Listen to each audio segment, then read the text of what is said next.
Olá, seja bem-vindo ao canal da Paz e eu quero falar de pessoas vencedoras. Deus, ele tem um carinho muito especial por aqueles que lutam. Todos nós lutamos, de uma forma ou de outra, mas aqueles que lutam para se manterem em pé, testemunhando da palavra de Deus, testemunhando das verdades, defendendo os valores eternos, éticos, os princípios bíblicos. É uma luta.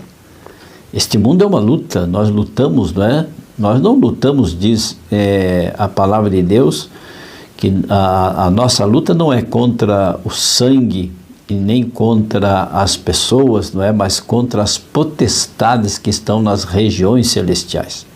Romanos 8, 37, em todas estas coisas, porém, somos mais do que vencedores por meio daquele que nos amou. Quando Paulo fala em todas estas coisas, é todas as nossas lutas, Em todas as nossas dificuldades que nós enfrentamos no dia a dia, na nossa vida, desde que nascemos, Já para nascer é um parto, não é fácil. Já quando logo que nascemos já levamos um tapa no traseiro, para poder respirar, para poder falar, mostrar que está vivo, e dali para frente a coisa vai só desafios e luta, mas é assim a vida. E Paulo então diz assim: em todas estas coisas, desde que nascemos, desde o tapa que levamos no traseiro até o dia do nosso descanso, nós somos mais do que vencedores por meio daquele que nos amou, que é Jesus Cristo.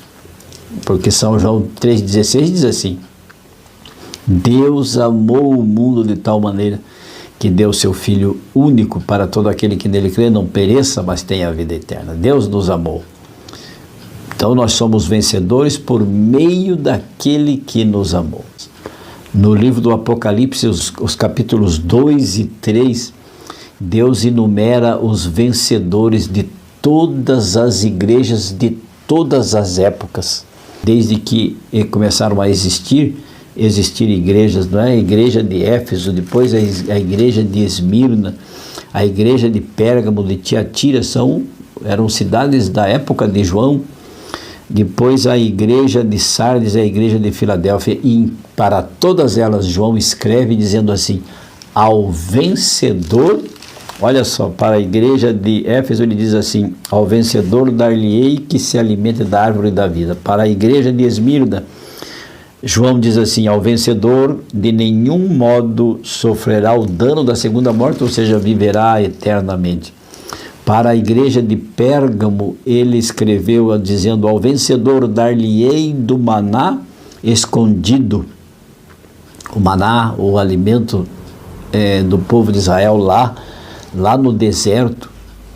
Para a igreja de Tiatira também ele diz: ao vencedor que guardar até o fim as minhas obras, eu lhes darei autoridade sobre as nações. E para a igreja antepenúltima igreja, a igreja de Sardes, ele diz: ao vencedor será assim vestido de vestiduras brancas. E para a igreja de Filadélfia, a penúltima igreja, a igreja que existiu no período de 1798 a 1844, na época do milenismo e das reformas cristãs, e também das igrejas protestantes que apareceram e surgiram a partir do movimento de reforma. E então diz assim: ao vencedor falo-ei coluna do santuário de meu Deus. E a sétima e última igreja, que é a nossa igreja desta geração, que existiu, uma sucedendo exatamente a outra, Essa transição, claro que é uma transição lenta, não houve interrupção estanque, As igrejas se sucederam uma outra conforme a onda da cultura, da religiosidade, do desenvolvimento humano. E para esta igreja, para a igreja da Laodiceia, a última igreja, Deus, através de João, diz assim: Ao vencedor dar-lhe-ei sentar-se comigo no meu trono, assim como também eu venci e me sentei no meu trono. Sabe por quê? Nós seremos vencedores porque nós, aqueles que defendem, você e eu, que defendem a verdade como está na palavra de Deus, né? Guardam os mandamentos de Deus, de Jesus, e têm a fé de Jesus. Paulo diz: em todas estas coisas, porém, somos mais do que vencedores por meio daquele que nos amou, Jesus Cristo.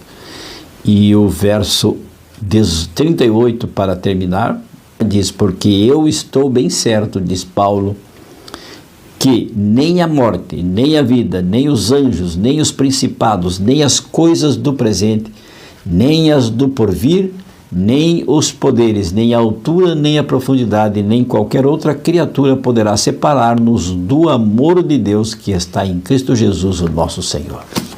Por isso seremos vencedores e receberemos os louros das mãos de Jesus. A coroa da justiça nos será dada e já está garantida lá na cruz do Calvário para você e para mim. E então, você não quer receber das mãos de Jesus a coroa da justiça que nos está preparada desde a fundação do mundo? Sabe por quê? Porque Jesus Cristo garantiu esta coroa de vitória.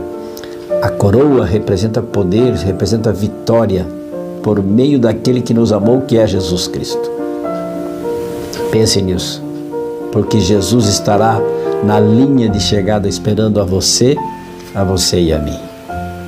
Que você tenha um dia vitorioso, que você tenha um dia com Cristo, que você entregue a sua vida verdadeiramente a Ele. Vamos orar para que este dia seja um dia de vitórias? Feche os seus olhos, incline a sua fronte e oremos. Querido Deus, meu Pai amado, o Senhor já nos concedeu a vitória lá na cruz do Calvário. Basta agora termos fé, e a fé de Jesus Cristo. A fé para superarmos as nossas fraquezas. A fé para enxergarmos o que o mundo não enxerga. A fé, Senhor Deus, para que o Senhor possa conceder a nós, pelo Espírito Santo, uma vida nova, uma vida renovada, restaurada. Assim oramos em nome e pelo poder de Jesus, rogando a presença do Espírito Santo. Amém. E lembre-se, amigo, amiga, aquele que ouvir a palavra de Deus, este habitará seguro, em paz, tranquilo e sem temor. Fique com Deus. Amo vocês. Tchau, tchau.